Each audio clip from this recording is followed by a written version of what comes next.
Hey guys, what's up? It's Autumn from Coming Out Lesbian, a support podcast here for those who are looking to come out, have come out, or have been out for a while as a lesbian or an LGBT person.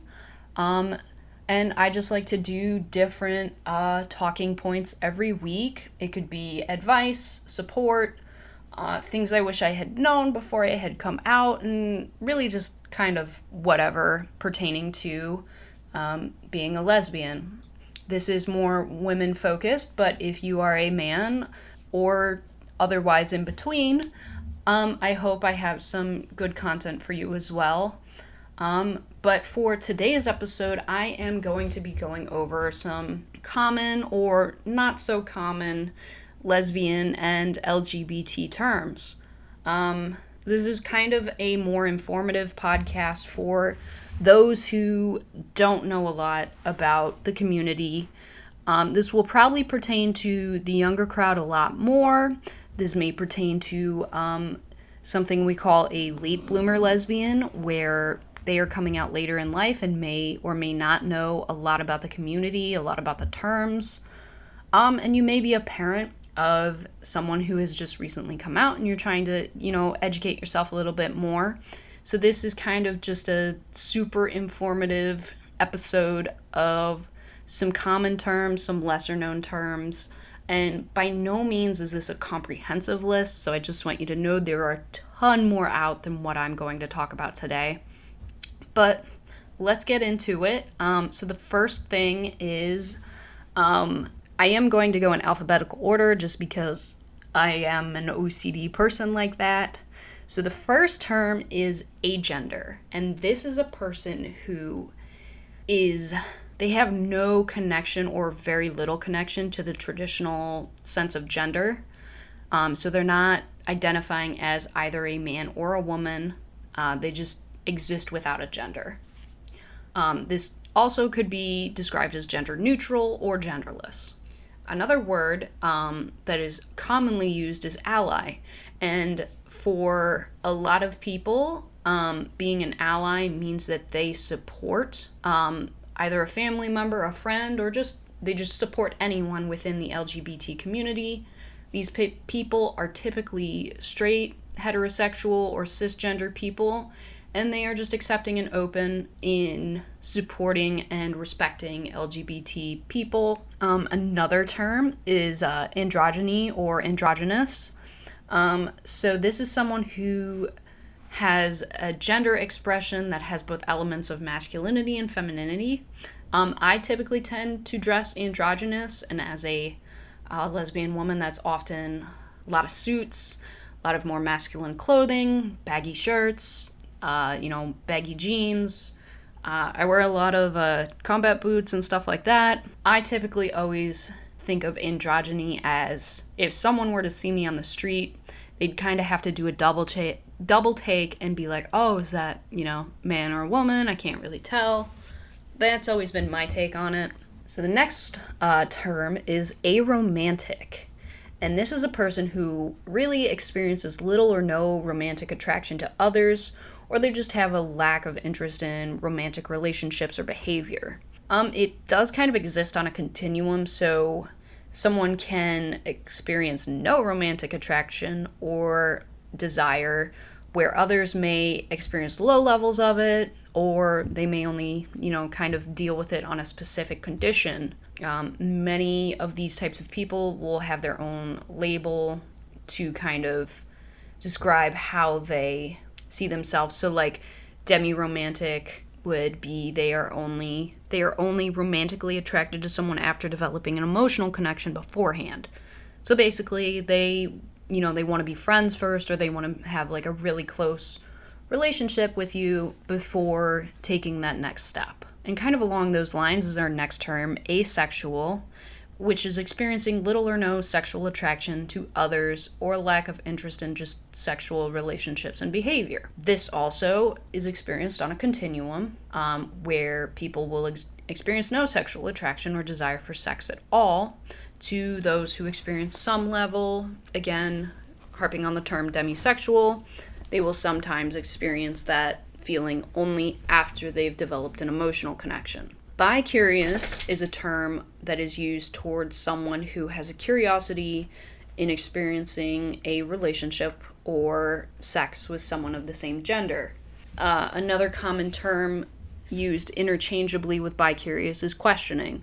They're kind of questioning their sexuality. They aren't sure yet if they're bisexual, gay, lesbian, etc. So they're questioning it, they're thinking about trying it, things like that. Another common term is bigender, and this is a person who fluctuates between traditionally woman and man. It depends on their gender-based behavior and identities. So they will identify with two genders. At sometimes they will identify as being a man, other times a woman, or sometimes even a third, just being a different gender in general. So a common lesbian term is butch, and this is a person who identifies themselves as masculine, whether it is physically, mentally, or emotionally. Butch is also sometimes used as a derogatory term, so, kind of take that with a grain of salt. Sometimes a offensive label can also be the term dyke, again, a masculine presenting lesbian. And this term has also kind of been reclaimed lately by gay women as a more positive self-identity term. Another common lesbian term is femme, and that's spelled F-E-M-M-E. And this is someone who identifies as very feminine, whether it's physically, mentally, or emotionally. This is most often by feminine presenting queer women or people. Trans women can also be identified as femme, and it is just based on, you dress feminine, you act feminine, things like that. Another common identity term is genderqueer, and this is an identity label that is often used by people who don't identify with the binary man or woman gender. It's kind of an umbrella term as well for gender nonconforming or non-binary people, like agender, bigender, or gender fluid, where with gender fluid, they kind of flow across that spectrum of gender. And of course, the term lesbian is a woman who is primarily romantically, erotically, or emotionally attracted to another woman. A lipstick lesbian is usually a term for a lesbian who has a feminine gender expression. This can also be used in a positive or derogatory way. It is sometimes also used to refer to a lesbian who is assumed to be, or they kind of sort of pass as a straight woman. So it's kind of hard to tell with that type of person. The term pansexual is a person who experiences sexual, romantic, physical, or spiritual attraction to members of all gender identities and expressions. This phrase is also shortened to the term pan, P-A-N.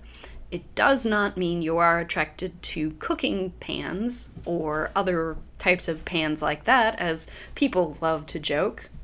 This is the term that I used to think that I was pansexual. Later in life, I discovered I was just a lesbian. So sorry about that. My dog kind of shook himself there.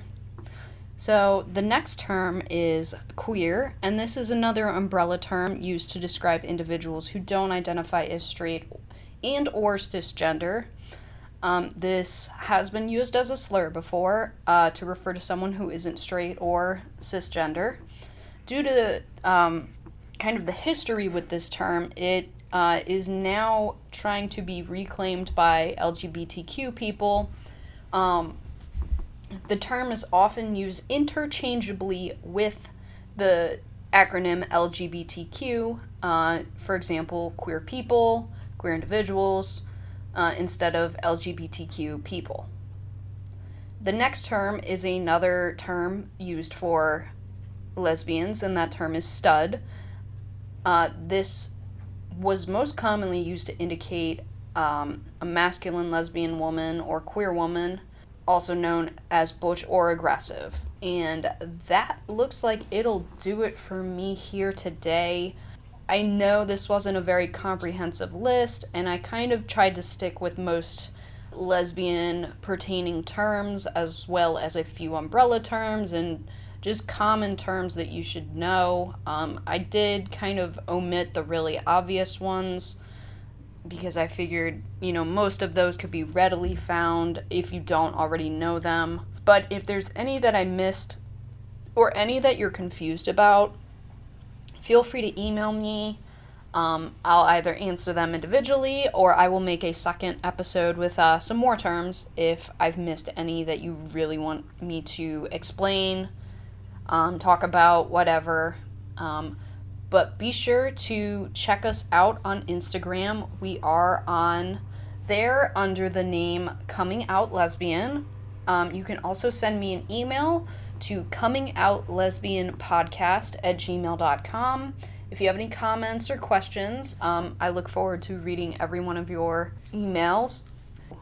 So I hope this has been informative. If it was, I'm glad to help. If it wasn't, I'm so sorry. But hopefully next week we'll get into some more fun, whimsical stuff and hopefully some bits and pieces that you'll be able to take from the podcast to apply to your life or just, have a laugh at. All right, thank you so much for listening, and I will see you guys next week. Hey guys, did you like that